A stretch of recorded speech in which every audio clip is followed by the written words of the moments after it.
तो एक अच्छी हॉरर कहानी की सबसे खास बात क्या होती है? वो सिर्फ डराती नहीं है बल्कि हमारे दिमाग में कहीं गहरे बस जाती है। आज हम एक ऐसी ही छोटी मगर बहुत ही पावरफुल ऑडियो कहानी द विस्पर्स ऑफ 243 AM को परत दर परत समझने की कोशिश करेंगे। हम ये देखेंगे कि कैसे ये कहानी सिर्फ आवाज के दम पर एक ऐसा साइकोलॉजिकल डर पैदा करती है जिसे भुला पाना मुश्किल है। तो चलिए शुरू करते हैं।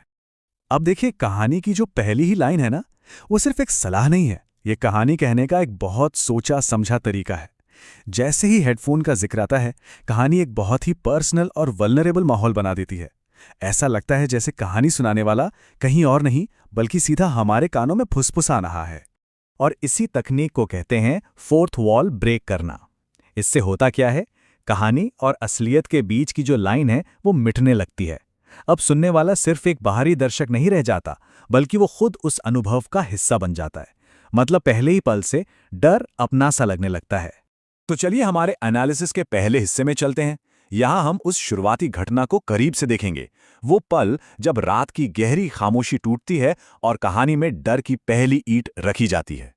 कहानी हमें एक बहुत ही स्पेसिफिक और सच कहूं तो बड़ा ही अजीब सा टाइम बताती है, 2:43। हॉरर कहानियों में जब समय इतना सटीक बताया जाता है तो घटनाएं ज्यादा असली और चौंकाने वाली लगती हैं। ये कोई रैंडम टाइम नहीं है, ये रात का वो वक्त है जब आसपास का माहौल अपने आप में थोड़ा अजीब और अनजाना सा लगता है।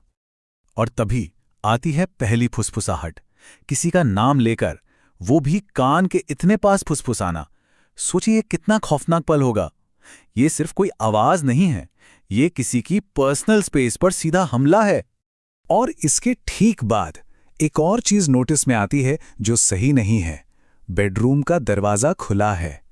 अब याद करिए, कहानीकार ने साफ कहा था, मैं दरवाजा हमेशा बंद करके सोता हूं। तो जब एक तय नियम टूटता है तो एक महफूज जगह जैसे अपना कमरा, वो भी असुरक्षित लगने लगती है। ये हॉरर की क्लासिक तकनीक है।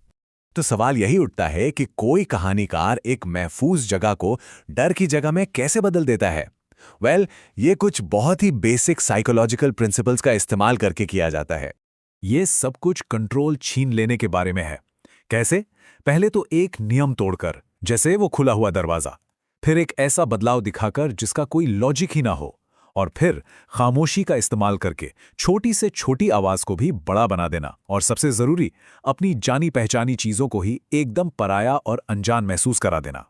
चलिए अब कहानी के उस हिस्से में चलते हैं जहां से चीजें सच में बहुत ज्यादा डिस्टर्बिंग होने लगती हैं। अब हम देखेंगे कि कहानी कैसे एक आम खतरे को किसी बहुत ज्यादा भयावह चीज में बदल देती है। अब आती है दूसरी फुसफुसाहट, और ये पहले वाली से भी ज्यादा डरावनी है। क्यों? क्योंकि ये एक वार्निंग है। इससे रहस्य और डर दोनों गहरे हो जाते हैं। अब सवाल ये नहीं है कि वहां कौन है, सवाल ये है कि ये मुझसे क्या चाहता है। और यही कहानी एक ऐसा मोड़ लेती है जिससे रोंगटे खड़े हो जाते हैं। आवाज बाहर से नहीं आई थी, वो उसके पीछे से आई थी, कमरे के अंदर से। ये वो एहसास है कि खतरा बाहर नहीं बल्कि पहले से ही आपके साथ कमरे में मौजूद है। और ये एक साधारण घुसपैठिए वाली थ्योरी को पूरी तरह से खत्म कर देता है। तो जब लॉजिक फेल हो जाता है तब इंसान क्या करता है? वो टेक्नोलॉजी का सहारा लेता है। कहानीकार भी यही करता है, एक लॉजिकल जवाब ढूंढने की कोशिश करता है, पर उसे जो मिलता है वो और भी भयानक है। और देखिए कैरेक्टर का रिएक्शन कितना लॉजिकल है। वो अपना फोन उठाता है, वॉइस रिकॉर्डर ऑन करता है, खामोशी में इंतजार करता है, और फिर अंधेरे में बस एक सवाल पूछता है, कौन है? ये काम कहानी को हकीकत से जोड़े रखता है ताकि अगला ट्विस्ट और भी ज्यादा शॉकिंग लगे। और ये इस कहानी का सबसे जीनियस ट्विस्ट है। कमरे में तो उसके सवाल का कोई जवाब नहीं मिला, सिर्फ खामोशी थी।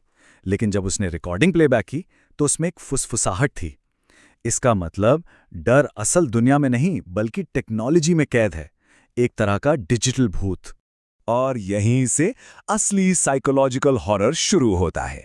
सोचकर देखिए, अपनी ही जैसी लेकिन अपनी नहीं ऐसी आवाज सुनना, ये कितना डरावना है।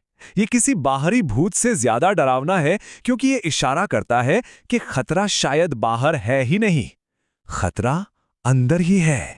तो अब हम पहुंचते हैं कहानी के क्लाइमैक्स पर, वो हिस्सा जहां उस अनजानी शक्ति की असलियत एक बहुत ही खौफनाक तरीके से सामने आती है। फाइनल रिवील की पहली लाइन टेंशन को एकदम पीक पर ले जाती है।